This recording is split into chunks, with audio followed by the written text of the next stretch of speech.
Shalom, selamat pagi, saudara-saudara yang dikasihi Tuhan Yesus Kristus. Selamat bertemu dalam renungan pada pagi hari ini. Doa dan harapan saya, saudara semua ada dalam keadaan yang baik, sehat, dan penuh dengan berkat Tuhan. Sebelum kita mendengarkan renungan firman Tuhan, mari sama-sama kita berdoa. Bapa kami yang di sorga, Bapa dalam nama Tuhan Yesus Kristus, kami mengucap syukur untuk pagi hari ini. Pagi yang indah, kami boleh bangun dengan kekuatan baru, tubuh yang sehat diberkati Tuhan.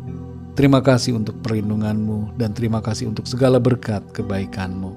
Pada saat ini kami mau mendengarkan sabda firman-Mu, urapi setiap kami ya Tuhan dan berikan kami pengertian untuk kami dapat memahami akan kehendak-Mu. Dalam nama Tuhan Yesus kami berdoa. Haleluya. Amin. Saudara yang dikasihi Tuhan, ayat renungan kita pada saat ini terdapat dalam Mazmur 139 ayat 13-14. Tertulis demikian. Sebab Engkaulah yang membentuk buah pinggangku, menenun aku dalam kandungan ibuku. Aku bersyukur kepadamu, oleh karena kejadianku dahsyat dan ajaib. Ajaib apa yang kau buat, dan jiwaku benar-benar menyadarinya. Saudara yang dikasihi Tuhan, ada banyak orang yang sudah menjadi transgender, menyesali keputusannya dan ingin kembali ke identitas gendernya yang semula, seperti saat dilahirkan. Mereka menyadari bahwa tidak seharusnya mereka mengambil keputusan untuk mengoperasi bagian tubuh mereka. Fenomena transisi gender sekarang semakin banyak. Hal ini tidak lepas dari semakin bebasnya aturan yang berlaku dan banyaknya dukungan yang ada. Tapi hal ini saudara menimbulkan juga meningkatnya jumlah orang-orang yang menyesal telah melakukan operasi transgender. Di Inggris saudara, salah satu fasilitas kesehatan bernama NHS sudah memberikan bimbingan tentang identitas dan transisi gender kepada anak-anak kecil mulai usia 3 tahun. Mereka diarahkan dan diberikan pilihan untuk memilih jenis kelamin mereka serta dipersiapkan secara mental untuk perubahan gender saat sudah cukup umur.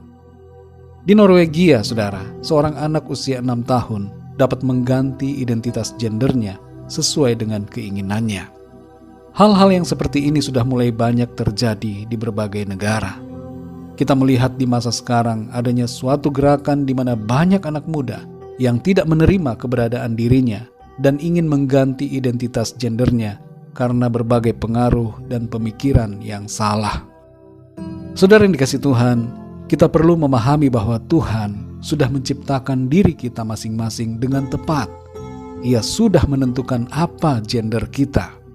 Iblis seringkali berusaha memutarbalikkan keadaan. Ia menipu dan memperdayai dengan pola yang sama saat ia memperdayai Hawa. Ia memutarbalikkan kenyataan dan kebenaran firman Tuhan. Kembali kepada Mazmur 139 ayat 13-14 ini.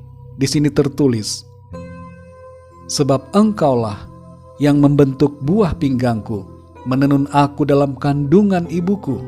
Aku bersyukur kepadamu, oleh karena kejadianku dahsyat dan ajaib. Ajaib apa yang kau buat, dan jiwaku benar-benar menyadarinya. Dari sini saudara jelas kita memahami ada beberapa hal yang penting. Yang pertama adalah gender kita adalah sesuai dengan keadaan saat kita dilahirkan. Di ayat yang ke-13 disebutkan bahwa Tuhan membentuk buah pinggangku, menenun aku dalam kandungan ibuku. Jadi Tuhan menciptakan laki-laki dan perempuan sejak dalam kandungan. Tidak ada manusia yang netral secara gender. Kita perlu mengerti saudara bahwa jenis kelamin diri kita sudah ditentukan oleh Tuhan sejak kita masih dalam rahim ibu kita. Jangan biarkan diri kita dipengaruhi, diintimidasi dan diperdayai oleh pemikiran yang salah yang berlawanan dengan identitas yang Tuhan sudah berikan kepada kita. Terimalah gender kita sesuai dengan yang diberikan Tuhan saat kita dilahirkan. Yang kedua, saudara, tidak ada yang salah dengan kondisi tubuh jasmani kita. Seringkali ada pemahaman-pemahaman yang salah yang mempengaruhi pikiran seseorang yang menyebabkannya merasa bahwa dia berada di tubuh yang salah. Orang-orang yang demikian memandang bahwa tubuh jasmani mereka tidak seharusnya seperti yang mereka miliki. sehingga mereka ingin mengubahnya. Padahal pikiran merekalah yang harus diubah dengan terang firman Tuhan. Kalau ada di antara saudara yang saat ini berpikir seperti demikian, mari saudara, tundukkan hati dan pikiran saudara kepada kebenaran firman Tuhan. Yang ketiga, saudara, bersyukurlah untuk keadaan tubuh jasmani kita, termasuk gender yang Tuhan berikan kepada kita. Berterima kasihlah kepada Tuhan untuk keberadaan kita secara lahiriah. Para pria, mari bersyukur, dan para wanita juga mari bersyukur kepada Tuhan. Terimalah keadaan kita, saudara, dengan ucapan syukur. Tuhan menjadikan kita semua dahsyat dan ajaib, dan ada tujuan mulia yang Tuhan tetapkan bagi setiap kita di bumi ini. Mari saudara yang dikasihi Tuhan, jalanilah hidup kita dengan identitas yang diberikan oleh Tuhan. Jangan melawan hukum natural yang telah diberikan Tuhan kepada kita. Dan ikutilah prinsip firman Tuhan dengan hidup dalam sukacita, dalam ucapan syukur, dan senantiasa memuliakan nama Tuhan. Mari kita berdoa, saudara. Bapa kami yang di surga, Bapa, dalam nama Tuhan Yesus Kristus, kami mengucap syukur untuk firman-Mu yang menerangi hati kami, memberikan kami pengertian bahwa sejak dari dalam kandungan Tuhan sudah menenun kami, menciptakan kami sesuai dengan keberadaan kami secara lahiriah.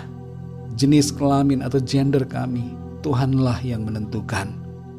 Kami berdoa saat ini ya Tuhan, kalau ada di antara kami, para pendengar renungan hari ini, yang saat ini sedang bingung, sedang bimbang dengan identitas dirinya, yang sedang bertanya-tanya tentang gendernya secara pribadi, kami berdoa agar Roh Kudus menjamah setiap hati kami, menyadarkan kami dan memberikan kami pengertian yang benar bahwa Tuhan sudah memberikan gender masing-masing kepada setiap kami sesuai dengan kondisi saat kami dilahirkan.